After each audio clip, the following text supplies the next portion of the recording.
मैं भी खुदकुशी को हराम समझता हूँ, सुल्तान शाह ने मुदाफाना लहजा में जवाब दिया। लेकिन ये भी जानता हूँ कि जानते बूझते हुए मौत को गले लगाने के लिए दिल गुर्दा दरकार होता है। तुम दोगली बातें कर रहे हो, वीरा ने एहतजाज किया।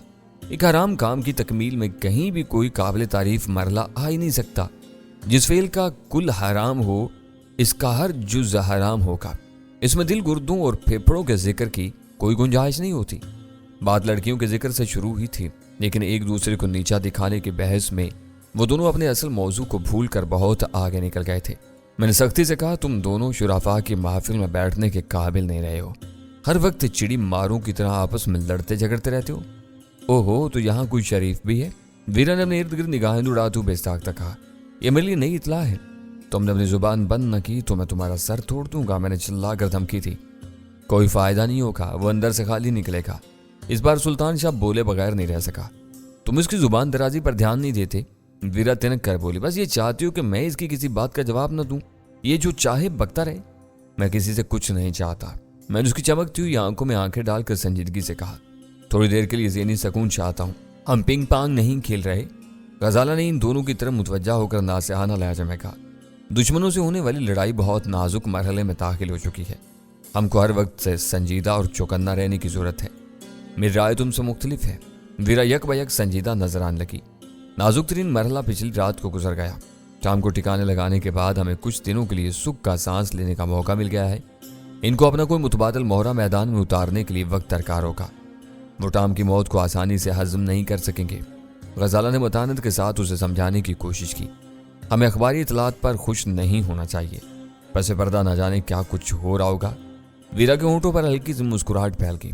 उसने कहा, चंद मिनट पहले मैं डैनी को यही सब समझाने की कोशिश कर रही थी। तुम मेरी कही हुई बात दोहरा रही हो। फिर तुमने नाजुक तरीन मरहला गुजर जाने वाली बात क्यों कही? मेरा ख्याल है कि असल इम्तिहान अब शुरू होगा, गजाला बोली। मैं जिस्मानी मुशक्कत और मार धाड़ की बात कर रही थी। टाम को ठिकाने लगाकर हमने वो महाज ठंडा कर दिया है। अब ज़हनी जिम्नास्टिक का आगाज होगा। टाम का कोई जानशीन सामने आने तक हम दोहरी मुशक्कत से बचे रहेंगे। गजाला की बर वक्त मुदाखलत की वजह से इन दोनों के मूड और माहौल में यकायक संजीदगी का उनसर आ गया और मैंने सुकून का सांस लिया। वो तीनों हालात व वाक़यात पर अपना सर कबाने में मसरूफ़ हो गए। मेरे कान इनकी तरफ लगे हुए थे, लेकिन ज़हन कहीं और उलझा हुआ था। शाम को 5 बजे गैर मुतवक्का तौर पर सोहराज का फ़ोन आ गया। वो इसी शाम मुझसे मिलने का ख्वाहिशमंद था। मेरे लिए उसकी वो फरमाइश बहुत अनोखी थी। पिछले दिन तक वो मुझसे कतरा रहा था। वो जहाँ कहीं भी था मुकम्मल रुपोशी की ज़िंदगी गुजार रहा था और इस वक्त यकायक मुझसे मिल बैठने की निराली बात कर रहा था। मैं लम्हा भर के लिए सोच में पड़ गया, मगर फिर मैंने अपनी रजामंदी जाहिर कर दी। सबब कुछ भी रहा हो, ये एक हकीकत थी कि वो कई बार मुझसे मिलने की ख्वाहिश का इजहार कर चुका था और हमेशा ये कहता रहा था कि वो मौजूद वक्त पर मुझसे ज़रूर मिलेगा। शायद उसकी दानिश में वो मौजूद वक्त आ ही गया था। इस मुलाकात का इम्कान सामने आते ही मेरे जहन में मुतअद्दिद सवालात उभरे थे, मगर मैंने इससे कोई बात पूछनी मुनासिब नहीं समझी। मैं इसको ये एहसास दिलाना चाहता था कि वक्त गुजर जाने के बाद मेरी निगाहों में इस मुलाकात की कोई अहमियत नहीं रही थी। वो मिलने का ख्वाह था तो मैं किसी पसोपेश के बगैर उसका सामना करने के लिए तैयार था। सोभराज की दानिश्त में मेरी और उसकी पोजीशन तकरीबन यकसा थी। वो कानून को मतलूब था। रिकॉर्ड की हद तक मेरी भी वही हैसियत थी। उसे FBI वालों की किसी खून रेज इंतकामी कार्रवाई का खदशा था तो मेरी गिरफ्तारी के लिए अमरीकियों ने लाखों डॉलर के खतीर इनाम का ऐलान किया हुआ था। दोनों के मसाइल मुश्तरक थे। हम दोनों रुपोशी की जिंदगी गुजार रहे थे और बेखौफ होकर मंजर-ए-आम पर आने का खतरा मोल नहीं ले सकते थे। मुलाकात पर असूली आमादगी के बाद मसला ये था कि कहाँ मिला जाए। वो मेरे तय किए हुए मकाम पर आने से हिचकिचा रहा था। मैं उसकी तजवीज़ कबूल करने से गुरेज़ां था। जुबान से दोनों एक दूसरे को अपनी नेक नीयती का यकीन दिला रहे थे, मगर उसे मुझ पर भरोसा था न मैं उसके लिए आसान शिकार बनने पर आमादा था। मैंने शहर के किसी 5 स्टार होटल में मिलने का मशवरा दिया तो इस पर भी रजामंद नहीं हुआ। यह बात कई मरतबा उसके तजर्बे में आ चुकी थी कि वो अपनी शक्ल और सूरत में लाख तब्दीलियां कर ले, अपनी नाक की गैर मामूली बनावट को नहीं छुपा सकता था। बड़े होटलों के अखराजात हर कस नाकस के दस्तर से बाहर होते हैं। वहाँ वही लोग पहुँचते हैं जिनके लिए भारी अखराजात की कोई फ़ुक्कत न हो। यह हमारे मुल्क की बड़ी बदनसीबी है कि सियासत और समाज में किसी को अक्ल व दानिश के एतबार से रुतबा नहीं मिलता। जिसकी जेब में पैसे हों उसे सब कुछ मिल जाता है। सोभराज के लाशौर में ये खौफ जागुज़ीं था कि आला दर्जे के होटलों में बकसरत आने वाले मुतमव्विल और मुक़्तदिर लोगों में उसके शनासाओं में से किसी ने उसे देख कर पहचान लिया तो वह नाकाबिल तसव्वुर मुश्किलात का शिकार हो जाएगा। आखिर उसने खुद ही पार्क टावर का नाम तजवीज़ किया। वो क्लिफ्टन के महंगे और सुथरे इलाके की जदीद और कई मंजिला मार्केट है, जहाँ नीचे से ऊपर तक हर किस्म के साजो सामान की खूबसूरत दुकानें खरीदारों के इस्तकबाल के लिए तैयार रहती हैं। इस मार्केट की एक ऊपरी मंजिल खरीदारों के सस्ताने और खाने पीने के लिए मखसूस है, जहाँ शहर के मशहूर रेस्टोरेंट वगैरह अपने स्टॉल सजाए बैठे हैं। रोगनी नान से अतालवी पिज्ज़ा तक हर शय मुनासिब नरखों पर दस्तयाब होती है। जी चाहे तो पैसे देकर खुद कुछ खरीदें, अपनी मेज़ पर लाएं और शौक करें। कोई थका हारा खरीदार इस फूड कोर्ट की दुकानों से कुछ खरीदे बगैर वहाँ बैठा सस्ताता रहे तो कोई उससे ये पूछने के लिए नहीं आता कि वह वहाँ क्यों बैठा हुआ है। ये शहर के मुतवस्सित तबके के बालाई खानदानों का एक मकबूल ठिकाना है। पार्क टावर में आम खरीदारी के लिए उमारा, रुआसा या फिर शाखर्श नौजवान आते हैं। फूड कोर्ट उनकी मंजिल नहीं होती। शायद वो जगह सोबराज की देखी भाली थी। उसे यकीन रहा होगा कि इसके जानने वालों में से कोई वहां नहीं भटकेगा और वो शनाख्त के खतरे से महफूज रहकर मुझसे मुलाकात कर सकेगा। पार्क टावर के फूड कोर्ट में 7 बजे मुलाकात का वक्त तय हो जाने के बाद सोबराज ने मेरी पहचान का सवाल उठा दिया। उसे मालूम था कि मैं उससे भीड़ में भी पहचान लूंगा, मगर उसने अपनी दानिश में मुझे कभी नहीं देखा था। एक हकीकत थी कि अपनी शदीद तरीन ख्वाहिश के बावजूद मैं कभी डैनी की हैसियत में उससे नहीं मिल सका था। कर्नल दावर के रूप में उससे 2-2 हाथ करने के लिए राजमहल पहुंचा तो वो गायब था। मुझे सुनील से मिलकर लौट आना पड़ा। मैंने उसे हादसे में तबाह होने वाली काली अकार्ड याद दिलाई। वो इस वाक़े को जिंदगी भर फरामोश नहीं कर सकता था। वो मेरे भेजे हुए उस आदमी को भी नहीं भूल सका था जो उसकी मौलवी तमीजुद्दीन रोड पर छोड़ी हुई गाड़ी को क्रेन के जरिए लेकर डॉक्टर सादिक के घर पहुंचा था। सोबराज ने रकम का लालच देकर उस आदमी को मेरे खिलाफ वर्गलाने की कोशिश की थी और मेरे जाल में फंसते फंसते रह गया था। जब मैंने उसे यह बताया कि वो मेरा आदमी नहीं, मैं खुद था, वो इस सूरत को अपने ज़हन में ताज़ा कर ले तो पल भर में मुझे पहचान लेगा, तो फरते हैरत से वो हकला कर रह गया। इस वाक़े के बारे में सोबराज ने दिल खोल कर मुझसे झूठ बोला था और मैंने उसे असलियत से आगाह किए बगैर ये शिकायत की थी कि इस रकम लेने के बाद मेरा आदमी वापस नहीं लौटा था। उसने अपनी फयाजी के सबब से मुझे अपने एक कारआमद आदमी से महरूम कर दिया था।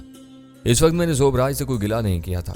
इसे ये समझाने की कोशिश की थी कि वो मुझे कैसे पहचान सकेगा, लेकिन उसके दिल में चोर था।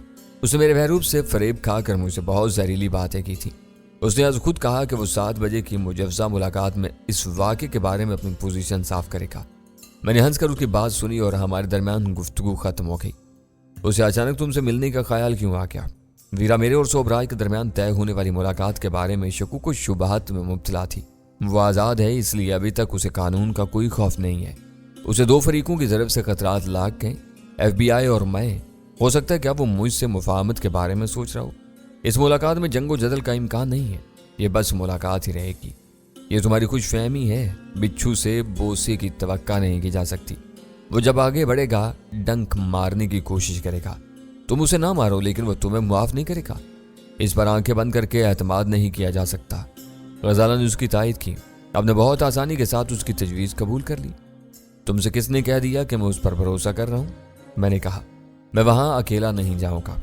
उसने कोई गड़बड़ करने की कोशिश की तो उसे वहीं कुचल दिया जाएगा। इससे अपनी शनाख्त बताकर तुमने बहुत बड़ी गलती की है। वीरा बोली, अभी तक तुम उसके लिए सिर्फ एक नाम थे।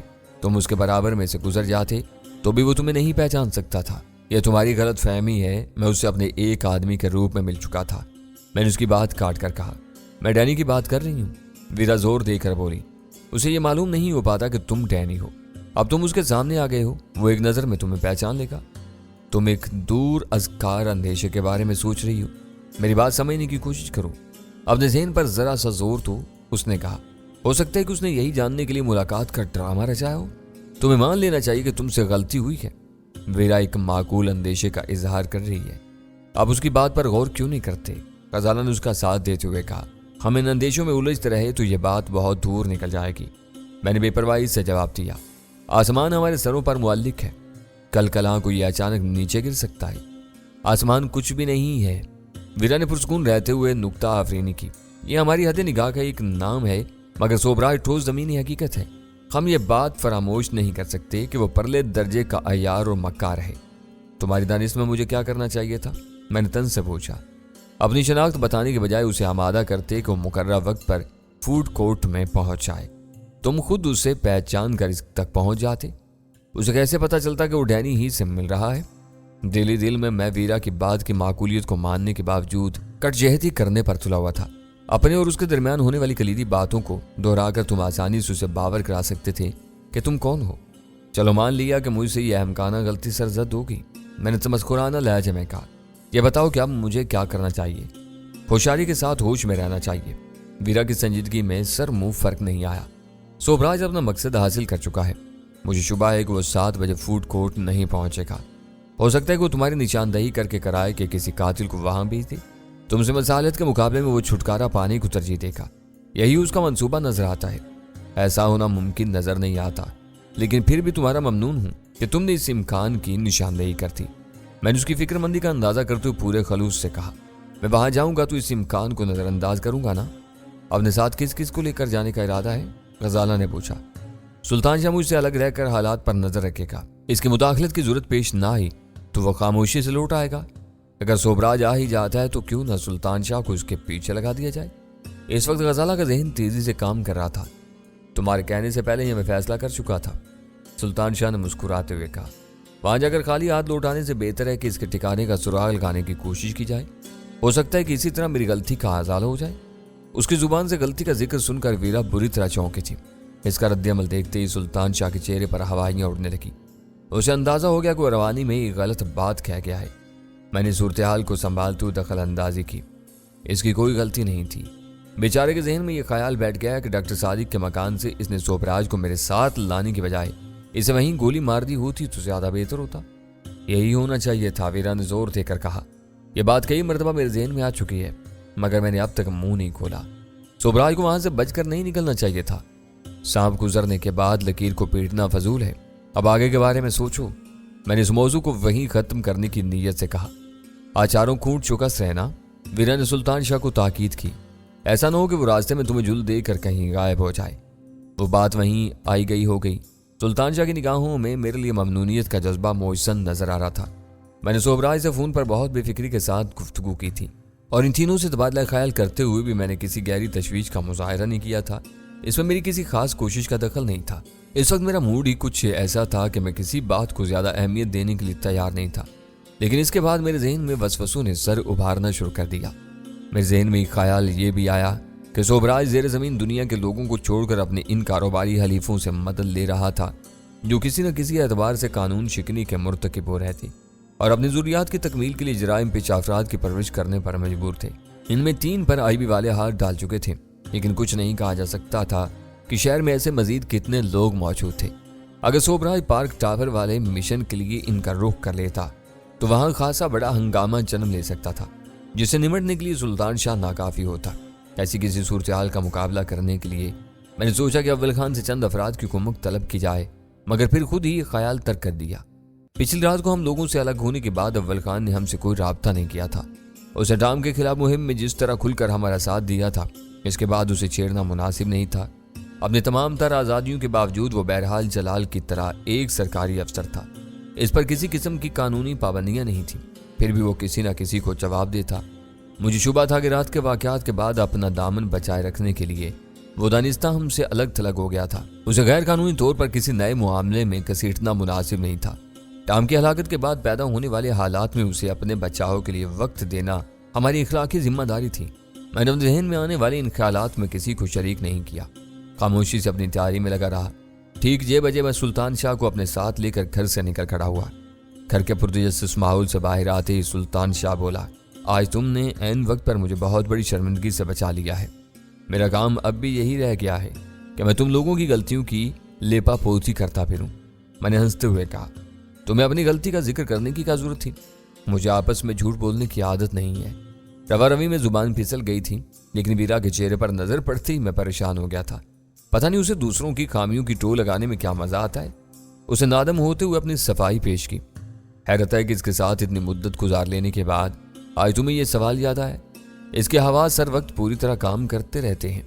जहां जरा सी चूक होती है उसके कान खड़े हो जाते हैं। वो खामोश हो गया। चंद लम्हों के बाद उसने धीमी आवाज में कहा, तुम मुझे अपने साथ ले जा रहे हो, लेकिन अभी तक ये नहीं बताया कि मुझे क्या करना होगा। मैंने उसे आने वाले वक्त के बारे में ब्रीफ करना शुरू कर दिया। पार्क टावर की इमारत बाहर से रोशन नजर नहीं आती। ख्वाबनाक रोशनी में नहाए हुए साइन बोर्ड अपनी तरफ बुलाते हुए नजर आते हैं, लेकिन अंदर पूरी इमारत यूं जगमगा रही थी कि फर्श पर गिरी हुई सुई भी आसानी से तलाश की जा सकती थी। मैं मुकर्रर वक्त से 10 मिनट पहले वहां पहुंच गया। अपने गिरदो पेश का जायजा लेता हुआ मैं फूड कोर्ट की हदूद में दाखिल हुआ तो शाम का वक्त होने के बावजूद वहां बेशतर मेज़ें भरी हुई नजर आ रही थी। मैं खामोशी से एक सतून की आड़ में इस तरह खड़ा हो गया कि सतून के साए ने मुझे अपनी पनाह में ले लिया हुआ था। मैं मजबूत रेलिंग के सहारे यूं टिक कर खड़ा हुआ था जैसे मुझे किसी की आमद का इंतजार हो, और वाकई मुझे इंतजार था। किसी खुश जमाल का नहीं बल्कि सोबराज जैसे बद खसाल का था। मैंने जिस जगह का इंतखाब किया था वहां से फूड कोर्ट में आने जाने वालों पर आसानी से निगाह रखी जा सकती थी। इस वक्त सोबराज का कहीं नामो निशान नहीं था। धीरे धीरे 7 भी बज गए, लेकिन इसका कहीं अता पता नहीं था। यूं यूं वक्त गुजरता रहा, मेरे आसाब पर अजीब सी बेचैनी तारी होती जा रही थी। किसी जगह कुछ देर के लिए किसी का इंतजार किया जाए तो आदमी दूसरों की तवज्जो का मरकज नहीं बनता। इंतजार जरूरत से ज्यादा तवील हो जाए तो बिला वजह हर एक की निगाहें उठने लगती हैं। मेरे लिए मुश्किल ये थी कि मैंने फूड कोर्ट आने वालों पर निगाह रखने के लिए बेहतरीन जगह का इंतखाब किया था। मुझे अपने कुर्बो जवार में उसकी कोई मुतबादल जगह नजर नहीं आ रही थी। जहां भी खड़ा होता हर ओट और साए से महरूम होता। 7:10 पर मेरे मोबाइल फोन की घंटी बजी और मैं चौंक पड़ा। तुम कहाँ हो? क्या मुलाकात का प्रोग्राम मनसूख कर दिया है? दूसरी तरफ से सोबराज ने किसी तमहीद का बगैर मुतजस्सिस लहजे में सवाल किया था। मैं तुम्हारा मुंतजिर हूँ, तुम कहाँ हो? मैंने अपनी पोजीशन की निशानदही किए बगैर कहा। लेकिन तुम फूड कोर्ट में नहीं हो। उसकी आवाज पुरयकीन थी। तुम वहां पहुंचो, अगले लम्हे मैं भी पहुंच आऊंगा। ओह, तुम सामने आने से डर रहे हो? एक गहरे सांस के साथ उसकी आवाज आई। मैं किसी खतरे को खातिर में नहीं लाता, लेकिन एहतियात अच्छी चीज है। मोहतात रहना अच्छी आदत है। हम दोनों में कई बातें मुश्तरक हैं। मैं भी गैर जरूरी तौर पर मंजरियाम पर आना पसंद नहीं करता। एक जगह रुक कर तुम्हारे नमूदार होने का इंतजार कर रहा था। अब तुम कहते हो तो मैं 5 मिनट में वहां पहुंच रहा हूँ। 5 मिनट? मैंने हैरत और तंज से कहा। इसका मतलब है कि तुम झूठ बोल रहे हो। इस वक्त इस इमारत में नहीं हो। मैं वहीं था। सैटेलाइट फोन का बखेड़ा हर जगह नहीं फैलाया जा सकता। तुमसे राब्ता करने के लिए मुझे अपनी गाड़ी में वापस आना पड़ा है। मुझे फूड कोर्ट में पहुंचने में देर नहीं लगेगी। फोन बंद हो गया और मैं दिल ही दिल में मुस्कुरा कर रह गया। सोबराज अकल से आरी नहीं था। सोच समझ कर हर कदम उठाने का आदी था। इससे बात हो जाने के बाद मेरे आसाबी तनाव में कमी आ गई। इसके आने की इत्तला ने वीरा के एक अंदेशों को बातिल साबित कर दिया था। आखिरकार वो मुझे जीनों से नमदार होता नजर आ गया। इसके चेहरे पर घनी दाढ़ी उगी हुई थी, सर पर भुनी हुई टोपी और आंखों पर कुशादा फ्रेम वाली शफाफ ऐनक नजर आ रही थी। अपनी नाक की बनावट से कताए नजर उसे पहचानना मुश्किल था। अगर वो अपनी नाक की ऊपरी गोलाई की सर्जरी करा लेता तो उसे खुद को छुपाए रखने में काबिल रश्क कामयाबी हासिल हो सकती थी। वो फूड कोर्ट की हदूद में दाखिल होते ही मशरूबात के स्टॉल पर गया था। मैंने बहुत तेजी से अपनी जगह छोड़ दी और उसकी तरफ वो लिया। 1 नहीं 2 गिलास लो, मैंने उसके अक्कब में पहुंचकर धीरे से कहा। इस वक्त मैं तुम्हारा मेहमान हूं। मेरी आवाज सुनते ही वो बहुत फुर्ती से एड़ियों के बल घुमा था। मुझसे नजरें चार होती उसके होंठों पर मक्काराना मुस्कुराहट फैल गई। काउंटर वाला 2 दोस्तों की इस इत्तिफाकी मुलाकात पर जेरे लब मुस्कुरा रहा था।